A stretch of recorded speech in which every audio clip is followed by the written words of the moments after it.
Hey everybody on YouTube, this is Kyle Snyder once again, aka Clipton, and before I begin this video, as many of us know, Carrie Fisher and Debbie Reynolds passed away earlier this week, and I want to express my condolences to their families. They were two of the most important actresses in the history of Hollywood movies. As we know, Debbie Reynolds starred in Singing in the Rain amongst other films, and Carrie Fisher was well known for her role as Princess Leia in the Star Wars franchise.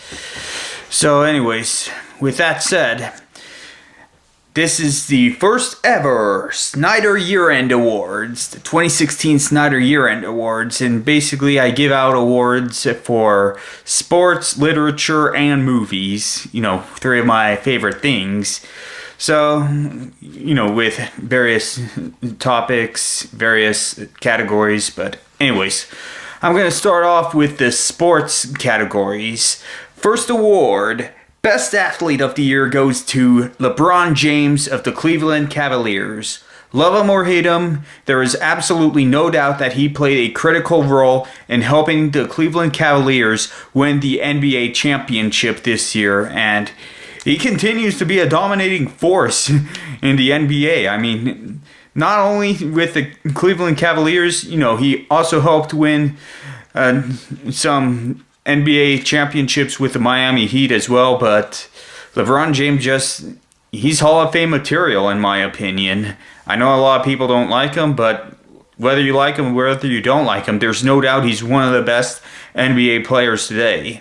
Next up, Breakout Sports Stars, and this is going to be a tie actually. It's going to go to Dak Prescott and Ezekiel Elliott of the Dallas Cowboys. I mean, both of these rookies have no doubt made an immediate impact in the NFL. I mean, they helped the Dallas Cowboys get a number one seed, something that the Dallas Cowboys have not had in a very, very long time in the playoffs. And I have no doubt the Cowboys are going to go very far. They may even make it to the Super Bowl. All right, next up, Best Sports Team, Dallas Cowboys, no doubt about it. I mean, they've regained the title as America's team. And I know a lot of people saying, well, the Green Bay Packers are America's team, or the New England Patriots are America's team.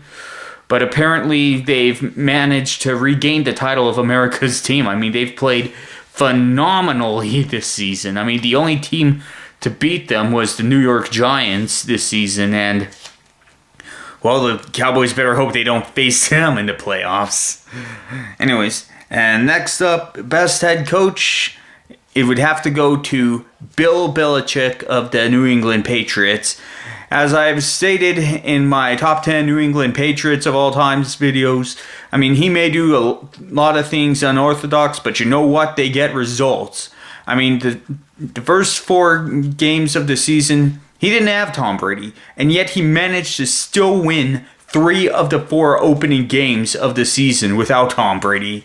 And ever since they got Tom Brady back, they've been on a humongous roll. I mean, it looks like the Patriots are going to go back to the Super Bowl. I mean, because, let's face it, the Broncos don't have Peyton Manning. They've been eliminated from the playoffs. I mean, with Peyton Manning out of the picture, there's pretty much no one who can stop Tom Brady and the New England Patriots and Bill Belichick from winning another Super Bowl. So that's the sports category. On to the literature category.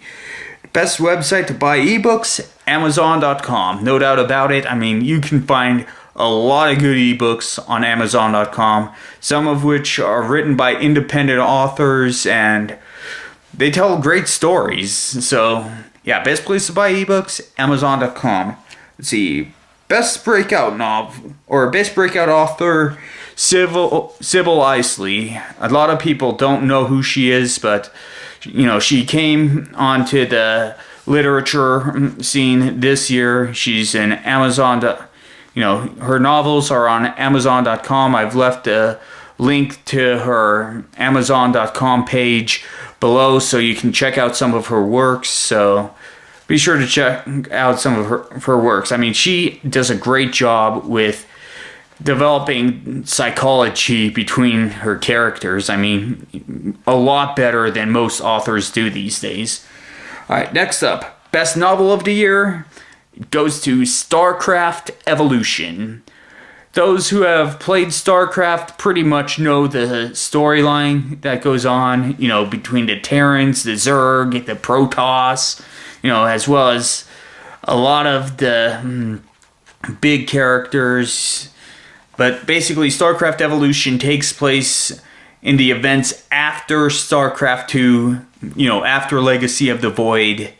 And it does a pretty good job leading up to StarCraft 3. I mean, yeah, a lot of people are saying, well, StarCraft 3 hasn't been announced yet, but it's pretty obvious that it is going to happen. The question is, what are they going to do differently than in StarCraft 1 and 2? I mean, only time's going to tell. Only Blizzard knows that. And when is StarCraft 3 going to come out? We don't know. Hopefully we'll know sometime in the near future. Alright, next up, best kind of authors, independent authors. Because they tell a lot better stories than mainstream authors do. A lot better stories than Hollywood writers do. I mean, you could look up a whole bunch of independent authors on Amazon.com and they can tell far better stories than most people ever could. So basically, Hollywood, you need to take notice. We independent authors are the future of telling great stories. If you want to make great movies, then look at us independent authors, because we are the future. Alright, last but not least goes to the movie categories. Best Actor. A lot of people have a lot of opinions on who the best actor was this year, but this year I'm going to give it to Idris Elba. Why? Because he proved that this year that he can be just as good of an actor in voice acting as well as animation or live action. Yeah, because animation-wise, I mean, he played in a lot of good movies this year. Zootopia, Finding Dory, just to name a couple of them. But still, I mean, Idris Elba, he's a great voice actor as well. I mean, yeah, he was good in live action movies as well, in the Thor franchise and Pacific Rim and a whole bunch of other movies. But yeah, this year I'd have to give it to Idris Elba. Next up, best movie, Captain America: Civil War. This was, without a doubt, the best Captain America movie of all time. I mean, a lot of people are saying that this was Avengers 2.5, and in a way it really was.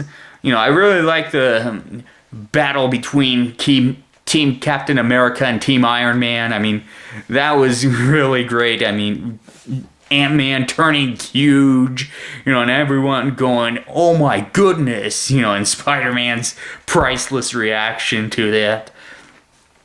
But yeah, it's going to be interesting to see how Captain America is going to play out in Avengers 3. I mean, only time's going to tell. Alright, next up, best movie studio, Marvel Studios. I mean, a lot of people are probably going to say that X-Men Apocalypse was their weakest point this year, but personally I felt X-Men Apocalypse was a pretty good movie. Was it like Days of Future Past? No, but I still felt it got the job done, especially with Quicksilver having that scene evacuating everyone out of the mansion. You know what scene I'm talking about. But yeah, X-Men Apocalypse was good. Captain America Civil War was the best movie of the year. Doctor Strange, oh my goodness, that was mind-blowing. I mean, Inception-like visuals. I mean, oh my goodness. Yeah, and Benedict Cumberbatch did a great job in that movie as well. And a lot of people are saying that Deadpool was one of the funniest movies that Marvel ever did. I didn't see Deadpool because, it's obviously rated R, so I'm going to wait until it comes out on TV with all the bad stuff edited out so I can see it. But anyways, final category, The movie to watch in 2017, Star Wars Episode 8. Now, we don't know what the title for Star Wars Episode 8 is yet, but we should find out within a few months. And I'm really looking forward to this one. I'm looking forward to seeing Rey and Kylo Ren in that rematch. They are going to have a rematch, by the way. And I predict Kylo Ren is going to be a lot stronger and a lot more fierce than in Episode 7. You know, and no doubt Rey is going to have a few new tricks as well. But yeah, that's the lightsaber duel I'm really looking forward to. And sadly, it's going to be Carrie Fisher's last movie ever. So, is Princess Leia going to be in Episode 9? We don't know. Only time's going to tell. But anyways, this was the 2016 Snyder Year-End Awards. Thank you very much for watching, and I will see you all in 2017.